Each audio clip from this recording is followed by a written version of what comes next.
സാക്ഷി, the sole witness, crime story number 8. ലഹരിക്ക് പൂട്ടിടാൻ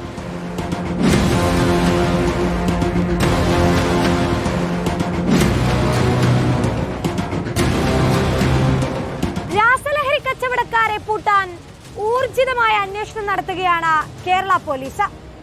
എല്ലായിടത്തും പരിശോധന കർശനമായി നടക്കുന്നുണ്ട്. അതിനിടെയാണ് കഴിഞ്ഞ ദിവസം തിരുവനന്തപുരത്ത് ലഹരിയുമായി കടന്ന ഒരാളെ പോലീസ് പിടികൂടിയത്. ചിറ്റാറ്റുമുക്ക് സ്വദേശിയായ മുഹമ്മദ് കൽഹാനാണ് പോലീസിന്റെ പിടിയിലായത്.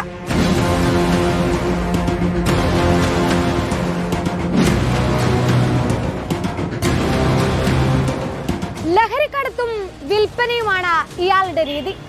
ബാംഗ്ലൂരുവിൽ നിന്നടക്കം ലഹരി നാട്ടിലെത്തിച്ചുകൊണ്ട് ചെറിയ സംഘങ്ങൾക്ക് ലഹരി വിൽപ്പന നടത്തുകയാണ് ഇയാൾ പ്രധാനമായും ചെയ്യുന്നത്. ഒന്നും രണ്ടുമല്ല, 3ലേറെ NDPS കേസുകളാണ് ഇയാൾക്കെതിരെ രജിസ്റ്റർ ചെയ്തിരിക്കുന്നത്. നിലവിൽ പലയിടങ്ങളിൽ നിന്നായി മയക്കുമരുന്ന് എത്തിക്കുന്നുണ്ട് എന്നുള്ളതാണ് ലഭിക്കുന്ന വിവരവും. NDPS നിയമത്തിലെ സെക്ഷൻ 3-1 പ്രകാരം 1 വർഷമാണ് ഇയാളെ കരുതൽ തടങ്കലിലാക്കിയിരിക്കുന്നത്.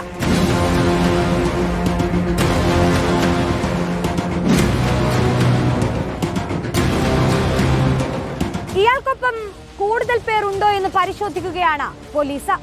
ഒപ്പം ലഹരിക്കടത്തിന്റെ വഴി കൂടി കണ്ടെത്തേണ്ടതുണ്ട്. ഇയാളെ ചോദ്യം ചെയ്യുന്നതോടെ കൂടുതൽ വിവരങ്ങൾ ലഭിക്കുമെന്നാണ് പ്രതീക്ഷ.